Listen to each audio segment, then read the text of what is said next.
What up? Salvador Briggman here. Welcome back to the Crowdfunding Demystified YouTube channel. And on this channel, we talk about everything crowdfunding, Kickstarter, Indiegogo, how to raise money for an idea, for a prototype, for a project. And today, we're talking about how to sell that product idea that you got online. You've been having this product idea, man, you've been talking wild about it with your friends, your family, or maybe even keeping it to yourself, honestly, just not telling anyone.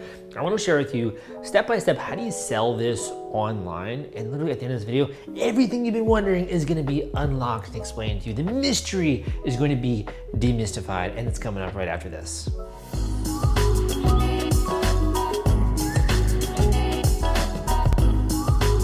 Dude, I am so excited to talk about today's video because products surround us. I mean, whether it's products in your home or products when it comes to hobby, if you like paddleboarding, you like kayaking, if you like going to the gym, doing fitness stuff, or you just want like artwork and design products and stuff like that, products surround us every single day of our lives. And they make up our life and they make up the experiences we have, if they're board games or if they're little things that we're playing with our friends, right? These things make up our life, and you, the entrepreneur, the creative type, whoever it is, whatever you consider yourself to be in the audience, the inventor, you're the ones responsible for bringing all that cool stuff into the world. So I want to help you do that. So let's get into today's video, which is really how do you do this? How do you sell a product online? And there are a lot of different types of creators in the audience. I'm going to try and break this down and demystify this depending on the type of creator that you are. So we're talking about today, in today's class, is how do you sell a product online, okay? This is really the focus of the class. Now, in order to start to address this, there are a lot of different forms of products, and there are also many different stages which you could be in when it comes to a creator. So I'm going to use the word creator, right? When it comes to the person who has made the product. You might be the designer, you might be the engineer, you might be a marketer, you might be someone who's trying to resell a product. There are a lot of different ways in order to do this. So there's two stages, right? One is that you already have the product that you've created, and we're gonna kind of go from that stage. If you haven't yet, go and watch my other video on how to get funding for an idea, right? But I'm gonna assume you already have the product. So one is that you've created the product and you have a prototype, okay? So you've created the product and you have a prototype. The second is that you already have figured out how to manufacture this thing. You have a supply chain, logistical supply chain, right, in place, and maybe that's getting it manufactured somewhere else or in your home country, having it being shipped to a fulfillment company, for example, Fulfillrite, the sponsor of today's YouTube video, or another means where you're doing fulfillment yourself, and then it's being shipped out to customers. You have a supply chain when it comes to the materials, when it comes to the assembly, the manufacturing, the shipping, the warehousing, and then shipping out to people's doorstep where they can open up this thing and be so excited about it, right? So this would be, I'd say, you have more of like the supply chain down, and this is more of like you have manufacturing figured out. We're gonna say you have the ability to store inventory and have that inventory shipped out. So these are kind of the two I would say, and the third would be if you haven't created, we're just gonna say reselling for this one. If you haven't created your own product, but you want to resell products, kind of in the same way that like you think of like a deli, right? The guy who's behind the deli, let's say in New York City, he doesn't necessarily the guy who made the Snickers bar, right? But he's reselling that product, or he's white labeling it. For example, if you come out with a new product idea and or you come out with a new store and you're just using someone else's product and putting your logo on it, like you're reselling or white labeling that product, you're doing dropshipping, that kind of stuff. That kind of falls more into the third category. I tend to like to work more with entrepreneurs in the first two. However, they're all great. So let's get a little bit into this. For the first people in the audience, if you have a prototype, and that's a functional prototype, a working prototype, or at least something that you can show off and get photos and video of, and people are gonna get excited about it, you can show them. Maybe you only have a couple of them that you've made, right, in that sort of production quality material, or like the golden sample, as some people call it. If you have this prototype, you have a few different routes that you can go down. Now, one is that you can involve this with what's called crowdfunding, and that's kind of a little bit of my specialty, which is crowdfunding. So if you have a prototype, one of the ways that you can begin to sell this prototype is through what's called crowdfunding, okay? And underneath the veil of crowdfunding, there is Kickstarter is one of the sites. There's also Indiegogo. And then there are a bunch of other niche sites that are out there, but we'll just focus for right now on Kickstarter and Indiegogo. Why might you want to do a Kickstarter or Indiegogo campaign? Well, if you have the prototype, but you don't yet have the funds, or you don't yet know if there's demand enough yet for the product, you could launch a Kickstarter or an Indiegogo campaign. You can get the funds that you need to actually mass produce this product, to deliver it in maybe 3 months' time. We'll just say 3 to 5 months, and then ship this out, and your backers, the people that back your Kickstarter or Indiegogo campaign, they then get this product on their doorstep. They can give you feedback, they can rave about it, they can post it on social media, right? This is kind of like a pre-order campaign almost, if you want to think of it that way.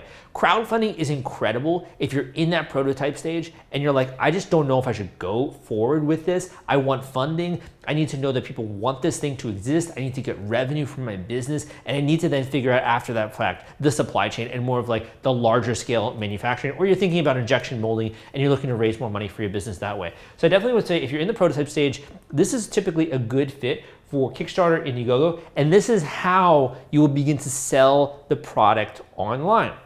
Is you'll run a campaign, and it could be a 30-day campaign. Maybe you have a funding goal of some sort. Let's say you have a $20,000 funding goal, and you run a Kickstarter campaign around this. And effectively, when people are backing that campaign, they are saying, I want this product. So you're gonna offer what's called perks and rewards with the Kickstarter campaign. So every Kickstarter campaign or Indiegogo campaign has a duration which you're raising money, could be 30 days, has a funding goal, and then what are called perks or rewards. Okay, and they differ depending on that terminology, depending on the platform, right? This is super boring.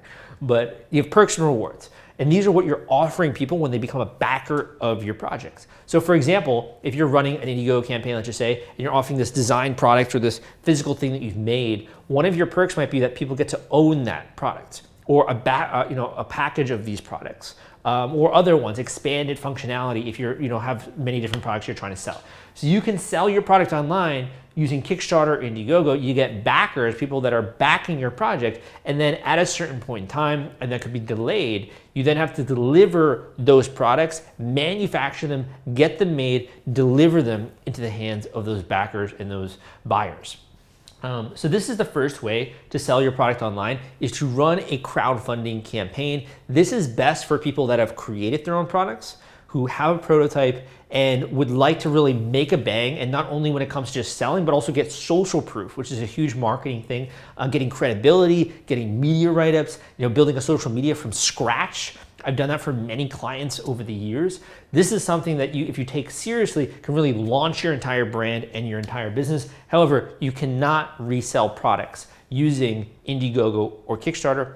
With Kickstarter, you need to sell it first there. You can't open up like an Amazon store or something like that. You gotta sell it first there. With Indiegogo, it's a little bit more lax. However, I've been actually hearing they've been cracking down on the rules recently, so we'll see where that goes with that. But right now, it's a little bit more relaxed, a little bit open when it comes to that, and the stage in which you are producing the product. So if you have a prototype, you can sell the product online in a pre-order style campaign or crowdfunding campaign using Kickstarter or Indiegogo, or you could also do something else which would be considered equity crowdfunding, which goes a little bit beyond the scope of this video, but that would be raising money for your company itself. Want to take all the stress out of fulfilling your Kickstarter rewards? Fulfillment is the turnkey solution that puts product delivery on autopilot. The Top Campaigns uses trusted high-tech provider to store, package, and ship their products. Focus on growing your business. Leave shipping to the experts. Don't wait. Get a custom quote from Fulfillment today. Link in the description. The next route is if you already have some inventory, man. You already got inventory. You got stockpiles of these products. You're just trying to get them out the door, right? Well, first of all, congratulations, because it is definitely no easy feat to set up a supply chain, and I'm sure you know that, and all the crazy headaches we've been having with supply chains recently. You know that it's a little bit annoying at times, right? So if you have inventory already, you can then go down a few more routes, okay? So let's just say you already have a lot of inventory. You've already got all that figured out. You got this in a warehouse of a fulfillment company using Fulfillment or another service. You already got a bunch of products out there. That means you have inventory to sell. The question then is, where's the market, right? Where are we gonna sell this online? There's a couple of routes you can go. Number one, we'll just say sell online. Number one is you can do a Shopify store. So you'll notice I've been putting out a lot more videos on Shopify because it's one of the best platforms out there when it comes to creating products, when it comes to getting products out there in the hands of people, when it comes to showcasing them, different apps, cool functionality, themes, etc. I like Shopify because it's a very robust functionality, and I will include a link down below at crowdcrux.com/Shopify if you want to check out this. Good thing about this is like it's a tight-knit enclosed ecosystem. So very similar to other sites out there, for example, like Wix or Squarespace. Shopify is an online e-commerce store platform. So you could use Wix or Squarespace. I'll include links to those maybe down below as well. But you can basically sell online using one of these platforms. The cool thing about this is that it usually comes with a lot of different tools, functionality, apps, those kinds of things to really supercharge your store, to add powerful functionality to it, and to make it look great right out of the box. I'll tell you, I got into the industry in 2012, and before that I was doing web design and web kind of stuff, and I studied a little bit of that when I wasn't, attending school, and I was just kind of learning about programming and learning about cool online stuff because I loved that. And I will tell you, it is so different from the early days. I remember in the early days, you had a hard code, an e-commerce store, and it took forever. And there are other sites out there like Magento and such. And it was a nightmare. Nowadays, you can use a really robust tool like Shopify. You can get it set up very quickly, and you can get an online store going pretty seamlessly. So the first one would be to use Shopify, Wix, or Squarespace. If you want a little bit more control, like you're that business owner, like I want to be able to have more control over my store. I don't want to be just in some large marketplace. I don't want to be paying a subscription to Shopify in order to host my store. This then is going to be the solution for you. You could use what's called WooCommerce plus WordPress. WooCommerce plus WordPress. WordPress is what's called a CMS, a content management system. A CMS is incredible because it allows you to basically interface with a website, and if you're the creator of that site, you can then go into the dashboard and you can create posts or create new products or look at analytics, install plugins, etc. So WordPress goes beyond WordPress.com. There's what's called WordPress.org, which is this open source code base, which you can basically install on any server. I recommend using Bluehost, which I might include a link down below to that one as well. Bluehost is the server and the host that I use, and you run WordPress on top of that. Now I know that sounds a little bit complicated, but I'm trying to give you the details here, right? So you would basically run WordPress.org on top of Bluehost or another hosting provider like HostGate, etc. And then you would install an app called WooCommerce. WooCommerce is an app that's specifically designed for WordPress that will allow you to create an online store off of the WordPress platform. Okay, so in the same way that Shopify has different apps that are out there, WordPress also has different apps that are out there. The biggest difference between Shopify and WordPress, number one, is the costs. Obviously, you're paying a subscription fee with Shopify. However, you have to pay a little bit of hosting fees, which is minor when it comes to hosting your own website. The other big difference is that WordPress can have many different types of sites. It doesn't have to be just e-commerce. It could also be blogs. It could also be user-generated content. I've used WordPress to build many different types of sites over the years. Shopify is much more specific when it comes to e-commerce. However, Wix and Squarespace, you can obviously set up other different sites that are out there. So they all do have similar functionality. The biggest difference is that WooCommerce plus WordPress is much more of a custom-built solution. So if someone's talking to you about this, it's usually because you're looking for a little bit more customization ability. You want to have way more control, and you don't want your store on the Shopify platform. You want it on your own platform, something that you control and something that you are hosting, okay? But that being said, when it comes to functionality, they're very similar. There are different WordPress plugins you can install to replicate Shopify functionality, and different Shopify plugins you can install usually to replicate WordPress functionality. So they kind of go hand in hand. So if you have inventory and you want to sell on your own site, you're probably going to be looking into one of these guys, WordPress or WooCommerce, or you're going to be looking into what I call marketplaces. So marketplaces, what are marketplaces, right? We're going to say marketplaces. This, if you think about this in the old days, is like you deciding to sell your product through another outlet. Or let's just say you're a farmer, right? You're a farmer and you decide to go to the farmer's market and you decide to sell some of your product. That's a different marketing outlet, is that farmer's market, right? You're taking your inventory to a different location and you're selling it there. Same thing goes when it comes to online stores. These are what are called marketplaces, okay? So some marketplaces, for example, would be Amazon, right? You could sell your products on Amazon to many of their customer base. You can get reviews on Amazon. You can get people buying it, searching it. You can run Amazon ads. all of these different things. And your main responsibility is a really good product listing to make sure that people like the product and leave good reviews. And you're just relying on the marketplace dynamics of Amazon in order to recommend you as one of the products, in order for people to find you based on keywords, or if you're doing ads with Amazon to measure the profitability of those and such. So Amazon is one marketplace that are out there. There are a lot of them. So you could look at, for example, individual sites and different marketplaces there. You could also, if you have more of like a handmade product or something that's a little bit smaller batch, you could look into Etsy, right? You can just literally just spend some time and browse through the web and look at other marketplaces in which you can sell your products. I would say that one of the big things here and one of the big differences is the onus that's put on you as the creator or as the entrepreneur, or however you want to call it, the person selling the product. When it comes to Amazon, your main onus is to make sure you have inventory, to make sure you have good product listing, to make sure you're doing your work when it comes to keywords. You have a really good, design kind of listing there that people can discover. Maybe you're doing Amazon ads, that kind of stuff. Amazon is in charge of everything else. So you don't own the customer. You do not own the customer. Amazon owns the customer, right? Big distinction here, because you're trying to grow a business over time. That means you have to have other ways of getting that customer data and information. And typically that might be like a marketing mailer or something, which you slip in when you're doing your fulfillment for your actual store. Same thing with other marketplaces. You do not own the customer. The marketplace owns the customer, right? So when it comes to selling online with Shopify, Wix, Squarespace, WooCommerce, and WordPress, you own the customer. You have customer data. And it makes it much more valuable for you if you're trying to grow a brand or a business over time. And this again is if you already have inventory. So I've helped a lot of people make the transition from prototype, Kickstarter, Indiegogo, successful campaign, maybe go into some other marketplaces, and then go when it comes to selling their own inventory that they have or extra inventory from doing the Kickstarter, Indiegogo, then to start selling online when it comes to Shopify or some of these other websites that are out there.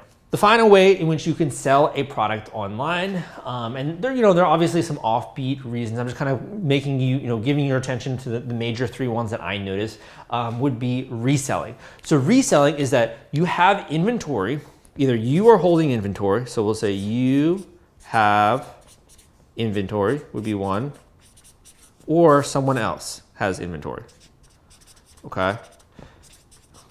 Within reselling, you're gonna have things like white labeling, okay? You're gonna have drop shipping,